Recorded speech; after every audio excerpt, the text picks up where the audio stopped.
नमस्कार, मैं रुपेश कुमार उड़ान IAS के ई लर्निंग प्लेटफॉर्म में आप सभी का स्वागत करता हूं। आप सभी को ज्ञात है हमारी संस्थान के द्वारा CGPSC प्री एवं व्यापम के आगामी परीक्षा के लिए महत्वपूर्ण MCQ श्रृंखला चलाई जा रही है, जिसके तहत आज मैं भारतीय इतिहास के अंतर्गत मंदिर निर्माण शैली, जिसका आज टॉपिक लेकर मैं उपस्थित हुआ हूँ। हम बढ़ते हैं अपने वीडियो की ओर। आपके लिए एक महत्वपूर्ण जानकारी है, हमारी संस्थान के द्वारा आगामी परीक्षा CGPSC 2023 का जो परीक्षा होने वाला है 2023 का, इसका परीक्षा तिथि है 11 फरवरी 2024। 11 फरवरी को एग्जाम है, तो अभी दिसंबर का महीना चल रहा है, तो 2 महीने पे आप किस प्रकार से अपनी तैयारी को मजबूत कर सकते हैं, या जो तैयारी कर रहे हैं साथ साथ वो कौन कौन से टॉपिक्स, कौन कौन से सब्जेक्ट को आधार बनाकर आप प्री को क्लियर कर सकते हैं, उसी संबंधित आपके डाउट क्लियर करने के लिए शनिवार को 9 दिसंबर शाम 7 बजे रवि सर, जो कि सी सेट से संबंधित आपके जो डाउट्स होंगे उनको क्लियर करेंगे, किस आधार पे मतलब आप तैयारी कर सकते हैं वहां पे सी सेट, क्योंकि क्वालिफाई भी होता है। दूसरा ऋषि सर, जो कि छत्तीसगढ़ का पार्ट, जो कि 50% क्या होता है CGPSC का मेन GS वाले पार्ट क्या होता है, उससे संबंधित आपके लाइव डिस्कशन करने के लिए आएंगे शाम को 7 बजे। ये समय आप ध्यान रखेंगे और तिथि 9 दिसंबर 2023 को। हम बढ़ते हैं अपने वीडियो की ओर।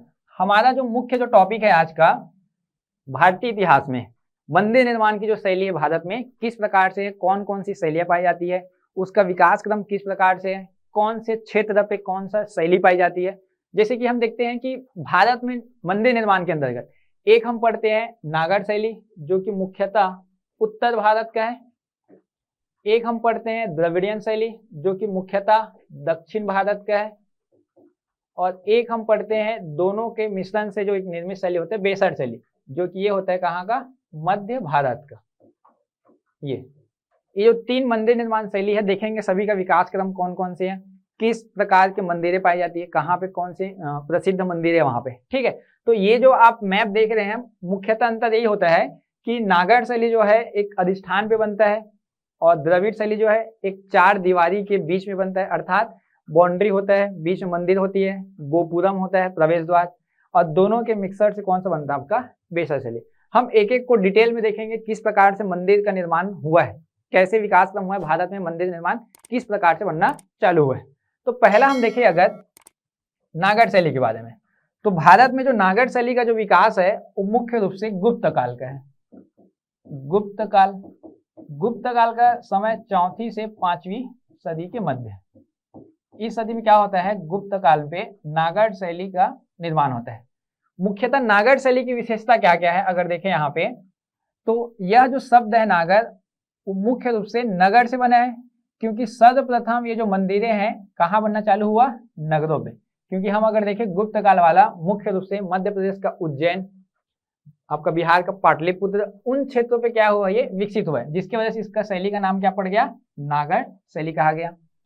एक और अनूठी विशेषता यह इसकी ये है कि आमतौर पर ये विस्तृत सीमा दीवारों या प्रवेश द्वार नहीं होते हैं, अर्थात दक्षिण में देखते हैं तो एक क्या होता है, एक दीवारों के मध्य होता है मंदिर, यहाँ पे होता है, इसके प्रवेश द्वार होते हैं, ये दक्षिण की मंदिर होती है, जो कि ये नागर शैली पे नहीं होता है।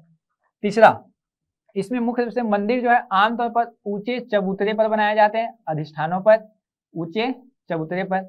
इस प्रकार नागर शैली संपूर्ण मंदिर का एक टिका हुआ, जिस पर टिका हुआ होता है उसको क्या बोलते हैं, अधिष्ठान बोला जाता है, या तो पाद बोलते हैं, जो शक्तिपीठ के नाम से भी जाना जाता है।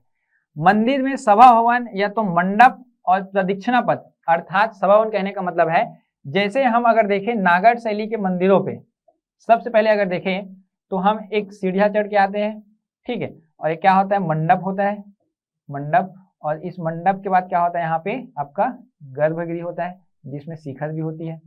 ये मुख्यतः क्या है, आपका नागर शैली की विशेषता है। देखो इस प्रकार से सीढ़ियां चढ़ के आते हैं, एक मंडप होता है जिसको सभागृह बोला जाता है, बताऊंगा अलग अलग प्रकार की मंडपें होगी वहां पे।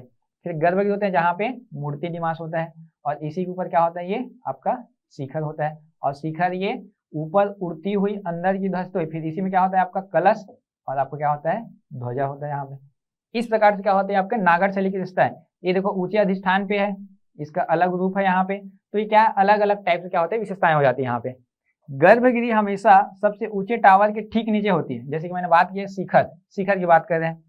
शिखर पर आमलक की स्थापना की जाती है तथा कलश भी बनाए जाते हैं। सब मंदिर में देखें किस प्रकार से आमलक कौन सी होती है, आगे पूरा चर्चा करेंगे उसके बारे में।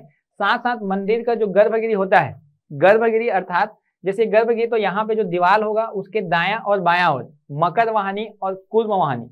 मकर वाहिनी कहने का मतलब है गंगा देवी और कूर्म मतलब कछुआ, जिसको वाहन करती वो यमुना।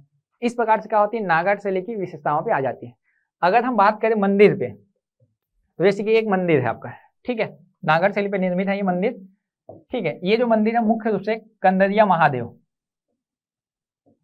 ये है कंदरिया महादेव खजुराहो, वहां का मंदिर है, ठीक है। इसमें समझना आपको किस प्रकार से नागर शैली निर्मित है। मंदिर की शैली को अगर समझना है तो इसका एक क्षैतिज विभाजन होता है, क्षैतिज विभाजन, और एक होता है आपका ऊर्ध्वाधर विभाजन, ऊर्ध्वाधर विभाजन, ऊर्ध्वाधर। तो हम पहले क्षैतिज विभाजन को देखते हैं। क्षैतिज विभाजन के अंतर्गत हम प्रारंभ करते हैं कहाँ से, सीढ़ी की वजह से। जब हम सीढ़ियां प्रवेश करते हैं तो ये आप देख रहे हो, इसको बोला जाता है अर्ध मंडप, और ये बीच वाला कहलाता है मध्य मंडप, मध्य मंडप, और ये तीसरा वाला जो बड़ा मंडप है कहलाता है महामंडप। जरूरी नहीं है कि प्रत्येक नागर शैली के मंदिर पे तीनों मंडप हो, जैसे कि मैंने यहाँ पे आपको बताया, एक्सप्लेन किया, यहाँ पे एक ही मंडप है, एक मंडप हो सकता है सभा भवन, लेकिन यहाँ जो मंदिर है इसकी विशेषता ये है कि यहाँ पे अर्ध मंडप, मध्य मंडप, फिर महामंडप, ये क्षैतिज विभाजन कर रहे हैं। इसके बाद यहाँ ये जो हिस्सा दिख रहा है गर्भगृह, और दोनों के बीच में क्या पाई जा रही है, अंतराल।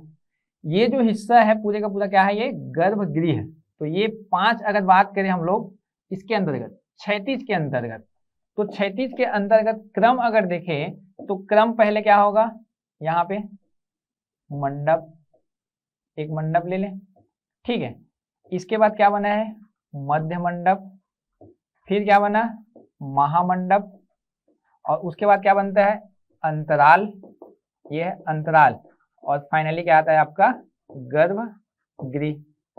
तो इस प्रकार से क्या है, ये क्षैतिज विभाजन है मंदिर निर्माण का, जो कि क्या है आपका मुख्य रूप से प्रारंभ कहाँ से हो रहा है, तो ये सीढ़ियां से हो रहे हैं, आया ऊपर अर्धमंडप, मध्य मंडप, महामंडप, अंतराल और ये गर्भगृह।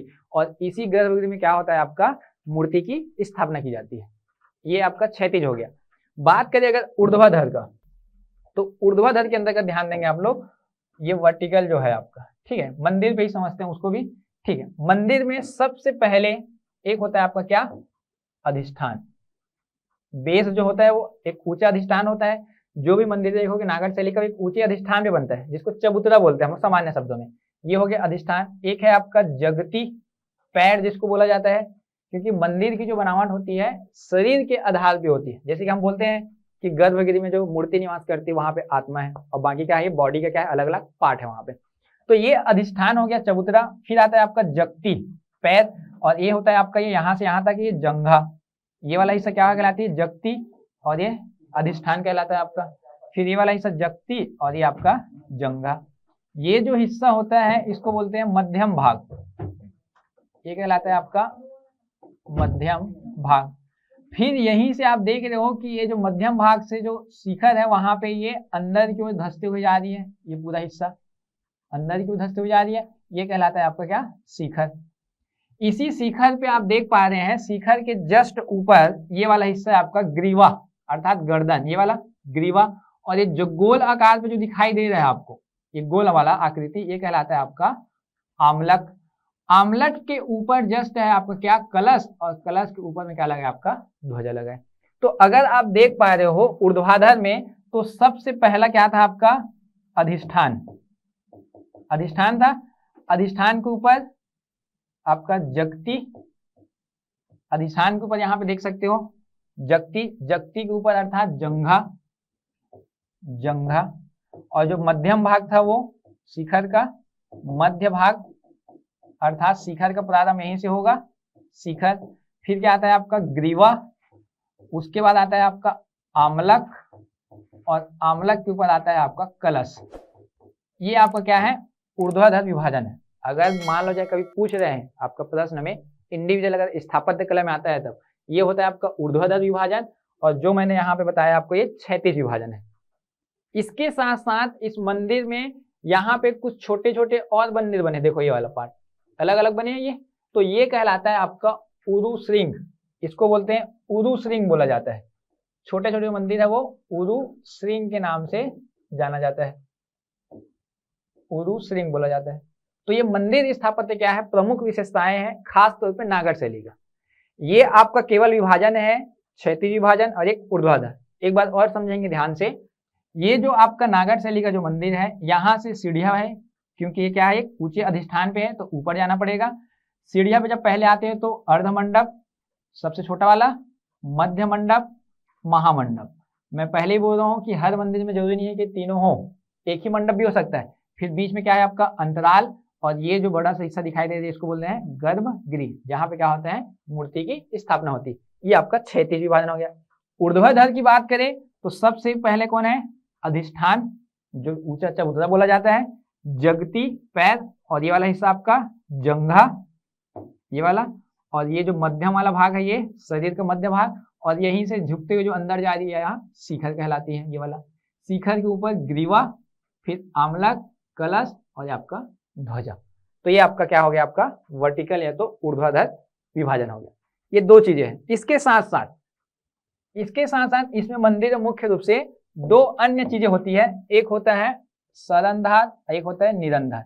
सरंधार क्या होता है, मंदिर में प्रदक्षिणा पथ अगर अंदर हो, अर्थात छत के अंदर हो, अगर कोई मंदिर जाते हो और उस मूर्ति जहां पे स्थापित है गर्भगृह उसके चारों ओर आप क्या करो, प्रदक्षिणा या परिक्रमा करते हो, तो वो क्या कहलाती है, सरंधार।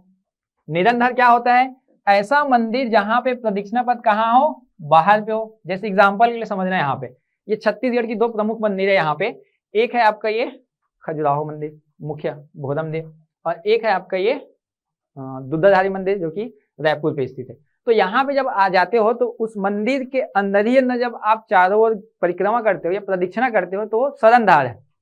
आप यहाँ जब जाएंगे तो इस मंदिर के पीछे जब जाते हो तो उसका छत क्या है, ओपन है, खुला हुआ है। जब आप पीछे जब जाओगे तब अगर वो ढका हुआ होता तो आपके लिए क्या हो जाता, वो भी सरंधार, लेकिन खुला हुआ है तो क्या कहलाएगा आपका निरंधार। आप इस मंदिर में देख रहे हैं, जैसे आप इंटर करेंगे तो इस मंदिर के चारों ओर घूमने के लिए क्या है आपके पास, परिक्रमा है, तो ये सरंधार मंदिर हो जाएगा। साथ साथ बीच बीच में आप देखो खिड़कियां भी लगी है, जिसको गवाक्ष बोलते हैं, जहां से हवा का क्या होता है, आवागमन होता है, इसको गवाक्ष बोला जाता है, ये भी आप समझ सकते हो। तो इस प्रकार से क्या है, ये नागर शैली की प्रमुख विशेषताओं के अंतर्गत ये शामिल होता है। तो ये आप अच्छे से समझ पाए होंगे, किस आधार पे है ये, ठीक है। इसके साथ साथ अगर बात करें हम इस मंदिर की विकास क्रम पे देखते हैं, नागर शैली की जो विकास क्रम किस आधार पे हुआ है। तो इस नागर शैली का विकास मुख्यतः 4वीं से 5वीं सदी में कब मानी जाती है, गुप्त काल। ये जो विकास क्रम है वो 3 चरणों पे देखते हैं, 3 चरण पे विकास क्रम हुआ है।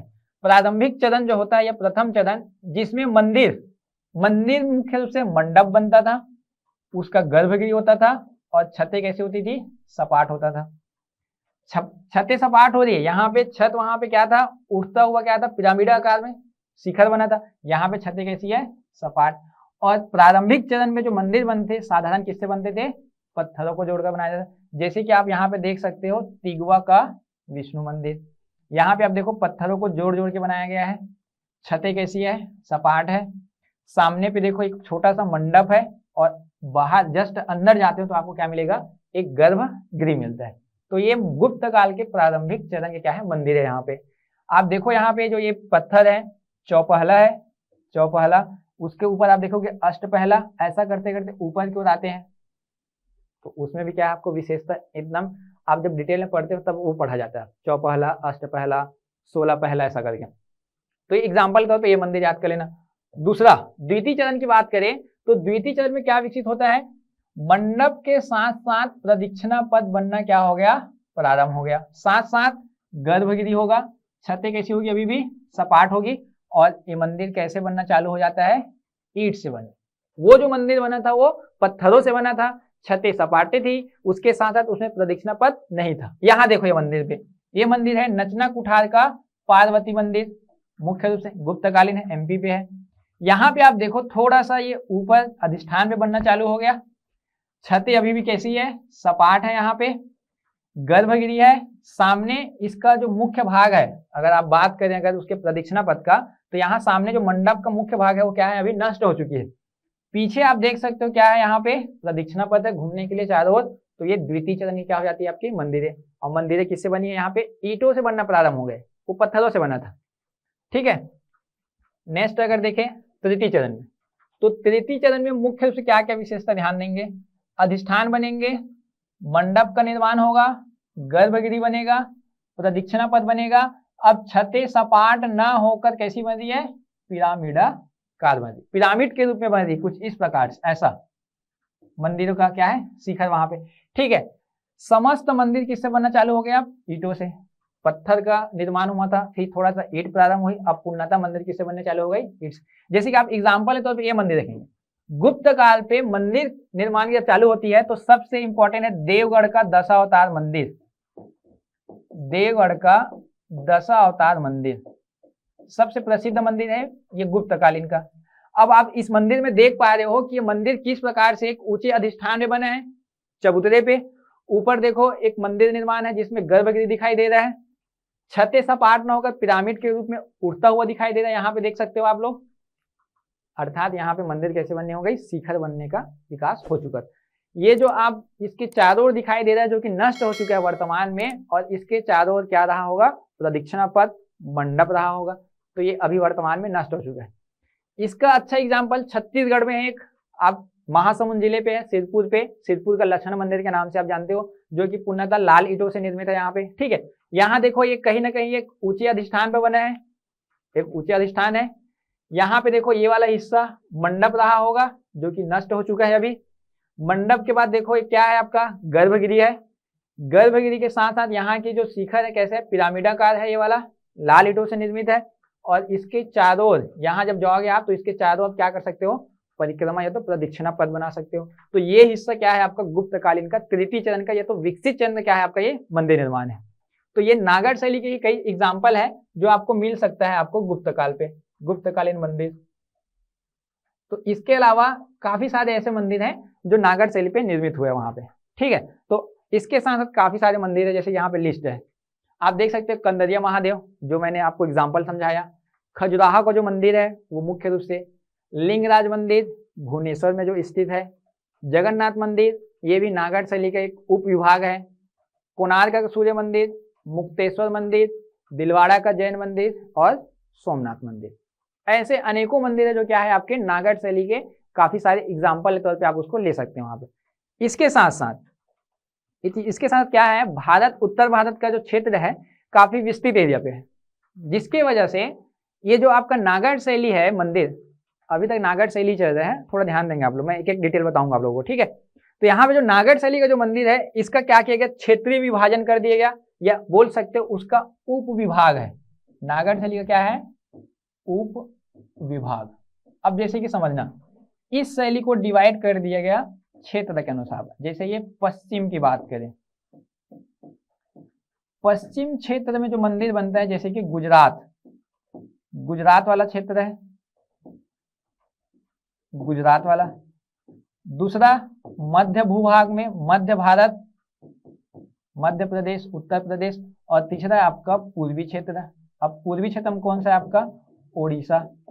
तो इसको क्या कर दिया, विभाजन कर दिया। जैसे कि बात करें अगर ये वाले हिस्से पे, यहाँ पे आप गुजरात में बात करते तो गुजरात का सोमनाथ मंदिर, गुजरात का सोमनाथ मंदिर कौन सी शैली पे है, नागर शैली पे है। मध्य भारत की बात करें तो मैंने अभी बताया कंदरिया महादेव, कंदरिया महादेव, खजुराहो मंदिर, ये सब। इसके साथ साथ अभी वर्तमान में जो बन रहा है आपका राम मंदिर, अयोध्या का राम मंदिर, ये वाला जो हिस्सा है आपका राम मंदिर। साथ साथ उड़ीसा की बात करें तो उड़ीसा का एक विशेष अपनी एक शैली है जो कि नागर शैली के अंतर्गत ही आता है। जैसे कि आप देखोगे कोणार्क का सूर्य मंदिर, कोणार्क है, लिंगराज मंदिर उड़ीसा पे। इसके साथ साथ आप देख रहे हैं वहीं पे पुरी का जगन्नाथ मंदिर, पुरी का जगन्नाथ मंदिर। तो ऐसे क्या है, अलग अलग क्या है विशेषता हो जाती है वहां पर। मैं आप लोगों के लिए एक विशेष वीडियो बना दूंगा उड़ीसा के मंदिर निर्माण शैली पे, उसका भी एक विशेष प्रकार की क्या मंदिर निर्माण शैली है। जैसे एग्जाम्पल के तौर पे यहाँ पे देखते हैं, पहला देखते हैं सोमनाथ मंदिर को किस आधार पे बने। जैसे यहाँ पे समझना, ये जो पहला वाला आपका आप इमेज देख रहे हैं, ये है गुजरात का सोमनाथ मंदिर। आप नागर शैली अभी मैंने बताया उसी से समझना।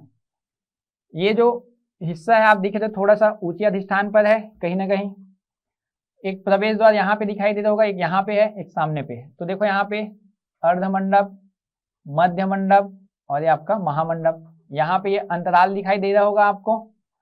ये पूरे का पूरा आप सभा भवन बोल सकते हो तो मंडप बोल सकते हो। फिर कौन सा हिस्सा आता है आपका गर्भगृह, जहाँ पे मंदिर में मूर्ति स्थापित। किसका एग्जाम्पल है ये, नागर शैली का।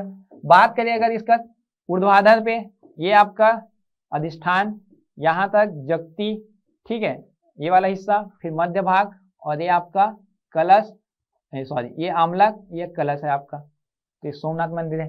अभी वर्तमान स्वरूप में आप देखे होंगे श्री राम मंदिर, श्री राम मंदिर अयोध्या, वो भी कौन सी शैली में बन रहा है, नागर शैली। तो आप एक प्रारूप देख सकते हो, एक प्लानिंग उस मंदिर का, यहाँ पे समझना ध्यान से थोड़ा सा, ठीक है। ये जो हिस्सा है आप देख रहे हो, एक सीढ़ी चढ़ रहे हैं, अर्थात एक चबूतरे पे बना है। पूरे का हिस्सा आप देख रहे हो चबूतरा है यहाँ पे, ये वाला हिस्सा भी आप सीढ़ी चढ़ के आए। ये जो हिस्सा है आपका अर्धमंडप, मध्य मंडप और ये हिस्सा आपका महामंडप। कहीं ना कहीं एक सभा भवन के रूप में जब आओगे यहाँ पे, ये वाले हिस्से पे, फिर आता है कौन सा आपका, ये जो हिस्सा अंतराल और ये आपका गर्भगृह, जहाँ पे मूर्ति की स्थापना की जाएगी। साथ साथ आप देख रहे हो इसके अंदर की ओर कि इसमें प्रदक्षिणा पथ है। वो भी कैसा प्रदक्षिणा पथ है, ऐसा प्रदक्षिणा पथ जो मंदिर के छत के अंदर होते हैं, उसको बोलते हैं सरंधार। तो ये कैसी मंदिर है, सरंधार है। यहाँ पे आप इस आधार पे देख सकते हो। फिर इसका विभाजन भी कर सकते हो आप इस आधार पे। यहाँ पे देखो अमलक है, शिखर है, इसके साथ साथ आपको क्या है, वहां पे कलश भी है। छोटे छोटे जो मंदिर इसमें बना है, ये वाला छोटा सा, जैसे यहाँ भी देख सकते हो आप लोग, छोटा छोटा जो मंदिर बना है इस प्रकार से, इसको मैंने बताया क्या बोलते हैं, उरु श्रृंग बोला जाता है, उरु श्रृंग। तो नागर शैली की प्रमुख विशेषता है कि उरु श्रृंग का निर्माण किया जा रहा है वहां पे, अमलक विशेषता है वहां पे। तो ये आपका पश्चिम वाला, ये आपका मध्य वाला। वही बात करें अगर पूर्वी हिस्से में, तो ये उड़ीसा का एक मंदिर है, कोणार्क मंदिर, उड़ीसा का कोणार्क मंदिर, उड़ीसा राज्य पे। तो ये भी किसका एग्जाम्पल है, आपका नागर शैली का ही है। ये जो आप मंदिर देख रहे हो मुख्य रूप से आप देखो एक ऊंचे अधिष्ठान पे है, ये वाले हिस्से पे चबूतरा पे, ठीक है। फिर यहाँ पे जगती है, फिर यहाँ से देखो ये सीधो रेखा अंदर की ओर धंसती हुई जा रही है। यहाँ पे क्या है आपका ग्रीवा, ये आपका आमलक और यहाँ पे आपका कलश, जो कि माना जाता है कि जो आक्रमणकारी थे उनके द्वारा क्या किया गया, नष्ट किया गया। लेकिन विशेष विशेषता यहाँ पे ये हो जाती है, उड़ीसा का शैली में थोड़ा सा परिवर्तन हो जाता है। परिवर्तन कैसे, अगर आप यहाँ की बात करेंगे तो ये जो मंदिर आपको दिखाया कोणार्क मंदिर, जो आप मंदिर देख रहे थे वो ये वाला पार्ट, ये वाला पार्ट, ठीक है। और जो गर्भगृह वाला पार्ट है वो क्या हो चुका है, पूर्ण रूप से वहां पे नष्ट हो चुका है। आप जब भी जाते हो उड़ीसा पे तो आपको सिर्फ ये वाला दिखाई देता है, ना कि ये वाला, ये तो पूरा नष्ट हो चुका है खास तौर पे। तो यहाँ पे क्या होता है, जैसे कि जब मंदिर में प्रवेश करते हो तो ये वाला कहलाता है नट मंडप, इसको क्या बोला जाता है, नट मंडप। ये उड़ीसा का विशेष है ना, नट मंडप। ये वाला कहलाता है आपका जगमोहन, जगमोहन, जगमोहन कहलाता है। ये जो हिस्सा आपको दिखाई दे रहा है ये कहलाता है आपका भोग मंडप, भोग मंडप। और ये वाला हिस्सा जो है आपका मेन है आपका देउल बोलते हैं, वहां पे देवगिरी को क्या बोला जाता है, देउल बोला जाता है, गर्भगृह। ये तो ये उड़ीसा का विशेष हो जाता है। आप पुरी का जगन्नाथ मंदिर भी देखेंगे तो उसमें भी इस प्रकार से 3 अलग अलग होते हैं, जैसे कि नट मंडप, जगमोहन, भोग मंडप अलग से होगा, फिर आपका गर्भगृह होता है। तो ये विशेष है। तो आप जो ये देखो ये कोणार्क मंदिर है ना, ये अभी वर्तमान में क्या है, ये मुख्य से जगमोहन है। इसके पीछे यहाँ पे क्या था आपका, वो मुख्य से शिखर वाला जो मंदिर था या गर्भगृह बोलेंगे वो स्थित था। ये प्लानिंग है एक मंदिर का वहां पे, ठीक है। तो ये उड़ीसा का विशेष शैली हो जाता है। मैं कोशिश करूंगा इसके लिए आपके लिए एक विशेष उड़ीसा शैली पे क्या हो, मंदिर निर्माण शैली भी बना दो वहां पे। अभी हम लोग नागर शैली का देखते हैं। तो ये आपका विशेष तौर पे ये खत्म हो गया आपका नागर शैली। जैसे कि छत्तीसगढ़ में देख सकते हो ये भोरमदेव मंदिर का है,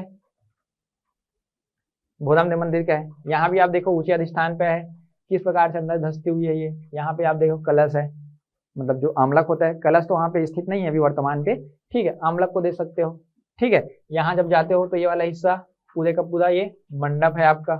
तो ऐसे क्या है, काफी सारे आपके लिए नागर शैली के एग्जाम्पल आपको उपलब्ध हो जाएंगे वहाँ पे। क्लियर हुआ ये नागर शैली की विशेषताएं हैं, इंपॉर्टेंट है ये एग्जाम के दृष्टिकोण से जो आगामी परीक्षा होगा कि कौन सा मंदिर किस, जैसे कि ये भोजन में पूछा जाता है कौन सी शैली में बने, तो नागर शैली पे है। इसके अलावा चंदेल शैली भी बोला जाता है, क्योंकि चंदेल राजवंश ने क्या किया था, जो खजुराहो को मंदिर बनाया था, उसी खजुराहो के मंदिर के समान इनके दीवालों पर जो भित्ति चित्रकारी होता है, या दीवाल बोला जाता है, उसमें काम मुद्राओं का क्या है वहां पे चित्रांकन किया गया है, जिसके वजह से क्या बोला जाता है, छत्तीसगढ़ के खजुराहो के नाम से भी जाना जाता है। ये हो गया आपका नागर शैली। नेक्स्ट अगर देखें हम बात करें अगर, तो द्रविड़ शैली का, तो द्रविड़ शैली का जो मुख्यतः अगर प्रभाव या क्षेत्र की बात करें तो ये कहां पे है, दक्षिण भारत पे, दक्षिण भारत पे कृष्णा नदी से लेकर कन्याकुमारी तमिलनाडु में क्या द्रविड़ शैली का मंदिर पाए जाते हैं। द्रविड़ शैली की शुरुआत 8वीं शताब्दी में हुई और सुदूर दक्षिण भारत में ही है मुख्य रूप से ये। इस द्रविड़ शैली की विशेषताएं की बात करें अगर, प्रकार अर्थात 4 दीवारी पे होता है, प्रवेश द्वार को बोला जाता है दक्षिण भारत में गोपुरम बोलते हैं, साथ साथ वर्गाकार या अष्टकोणीकार के गर्भगृह होता है, यहाँ पे पिरामिड नुमा क्या होंगे, शिखर होंगे, मंडप होगा, यहाँ भी विशाल संकेंद्रित प्रांगण अर्थात क्या होता है, एक बहुत बड़ा प्रांगण होता है जो मंदिर बीच में स्थित होता है वहां पे, तथा अष्टकोण क्या होते हैं, मंदिर की संरचनाएं भी होती है। द्रविड़ शैली के मंदिर बहुमंजिला होता है, जैसे कि आप देखेंगे द्रविड़ शैली में मंदिर की बात करें तो इस प्रकार से मंदिर बनते हैं, जैसे कि एक होगा ऐसा करके, काफी ऊंचे तक क्या होता है मंदिर का निर्माण होता है, इस प्रकार से होते हैं मंदिर। यहाँ पे अलग अलग आपको दिखाई देगा, ये यहाँ पे आप देखो सीधो रेखा अंदर क्यों नहीं धस रही है, नहीं यहाँ पे कोई गुम्बद बना है या आमलक बने हैं ना, वहां पे कलश बना है। यहाँ पे देखो पिरामिड के रूप में कुछ पट्टी के ऊपर, एक पाटे के ऊपर जैसे रखते हैं ना, एक के ऊपर एक बड़ा है, फिर छोटा है, फिर छोटा है, ऐसा कर करके क्या है ये रखी गई है इस प्रकार से। तो द्रविड़ शैली मुख्यतः यहाँ पे, ठीक है। और मंदिर जब होगा कहाँ पे होगा, एक प्रांगण पे होगा विशेष। फिर यहाँ पे क्या होता है, एक तो प्रवेश द्वार होता है, इस प्रवेश द्वार भी सेम बने रहेगा, गोपुरम जिसको बोलते हैं। ऐसा प्रवेश करोगे, बहुत बड़ा प्रांगण होगा यहाँ पे 4 दीवारी पे, फिर आप मंदिर जाओगे यहाँ पे। और हमारे यहाँ नागर शैली में क्या होता है, डायरेक्ट मंदिर आप प्रवेश कर लेते हो, ठीक है ना। अगला देखिए, पल्लवों ने द्रविड़ शैली को क्या दिया था, शुरुआत किया था, जन्म दिया था, लेकिन चोल काल ने इसे ऊंचाई तक क्या किया, बढ़ाया। मुख्य पल्लव शैली भी अलग से पढ़ेंगे। काल के बाद यह क्या हो गया, ह्रासमान अर्थात विजयनगर साम्राज्य जैसे ही समापन की ओर गया, यह अंत हुआ 15वीं सदी के आसपास, तो वो भी क्या हो गई, द्रविड़ शैली थोड़ा सा नीचे हो गई थी।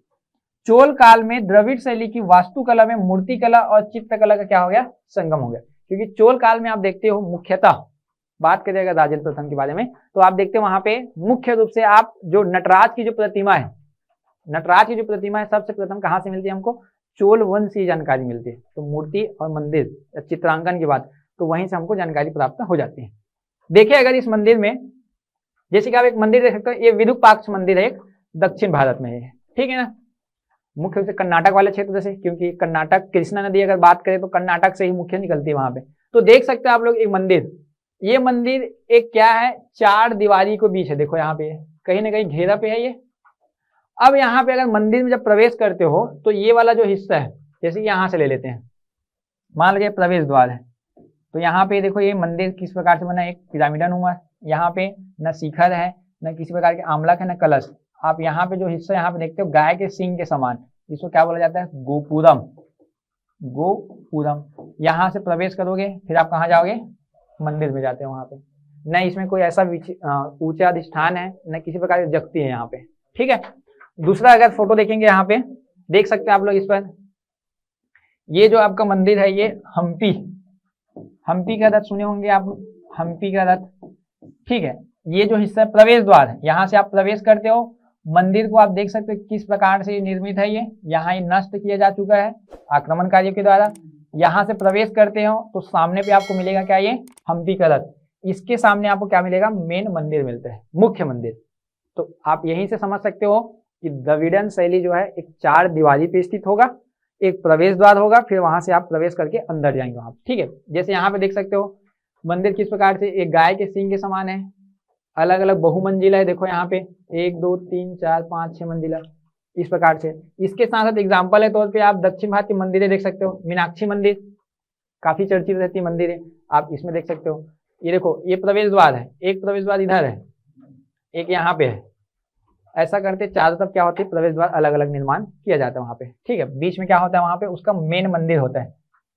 एक एग्जाम्पल देख सकते हो रंगनाथ मंदिर तमिलनाडु का, तो यहाँ पे देखो बहुमंजिला मंदिर है, यहाँ पे देखो कुछ इस प्रकार से पिरामिडा के रूप में एक के ऊपर पट्टी के ऊपर ऐसा रखा हुआ है यहाँ पे, ये प्रभाव आप देख सकते हो, बहुमंजिला है ये, ठीक है। ऐसे काफी एग्जाम्पल है आपके लिए जो आप नागर शैली के साथ साथ आप द्रविड़न शैली पे उसको शामिल कर सकते हो। दक्षिण में मेन मुख्य रूप से तमिलनाडु, केरल, आंध्र प्रदेश ये वाले हिस्से पे आप मुख्यतः, ठीक है। तो ये था आपका मुख्य रूप से आपका द्रविड़ियन शैली के अंतर्गत। दूसरा अगर देखें नेक्स्ट अगर बेसर शैली, जब द्रविड़ियन और आपका नागर शैली दोनों का मिश्रण जब होता है या दोनों की शैली का मिक्स करके बनाया जाता है मंदिर, तो वो कहलाता है आपका बेसर शैली के अंतर्गत आता है। बेसर शैली मुख्य रूप से बादामी के चालुक्यों ने 5वीं से 6वीं सदी के अंतर्गत शुरुआत किया था। नागर और द्रविड़न शैली के मिले जुले रूप को क्या बोला जाता है, बेसर शैली कहा जाता है। इस शैली के मंदिर विंध्याचल पर्वत से लेकर कृष्णा नदी तक है। जैसे एग्जाम्पल के लिए आप समझ सकते हो निर्माण पे, जो आपका नागर शैली था वो उत्तर भारत में था और द्रविड़न शैली था दक्षिण भारत में। तो ये जो हिस्सा जो आपका शेष रह गया विंध्याचल पर्वत और कृष्णा नदी के बीच, यहाँ पे पाया जाता है आपका बेसर शैली, दोनों का इंपैक्ट होगा वहां पे, ठीक है। बेसर शैली को चालुक्य शैली भी कहा जाता है क्योंकि शुरुआत इन्हीं के वंशज में हुआ था। बेसर शैली के मंदिरों का आकार या आधार से शिखर तक गोलाकार या वृत्ताकार या अर्ध गोलाकार होता है, आधार से लेकर शिखर तक। इन स्थानों में 8वीं से 13वीं सदी तक महत्वपूर्ण मंदिरों का क्या किया गया, निर्माण कराया गया, ठीक है। देखिए अगर बेसर शैली के अंतर्गत तो ये दक्षिण भारत में मुख्य रूप से, अब दक्षिण भारत कहने का मतलब है कर्नाटक जो क्षेत्र है वहीं पे क्या हुआ था, चालुक्य वंश मुख्यतः वातापी या बादामी का। तो यहाँ पे देखो कैसे आपको नागर शैली का भी प्रभाव दिखाई देगा और द्रविड़ शैली का।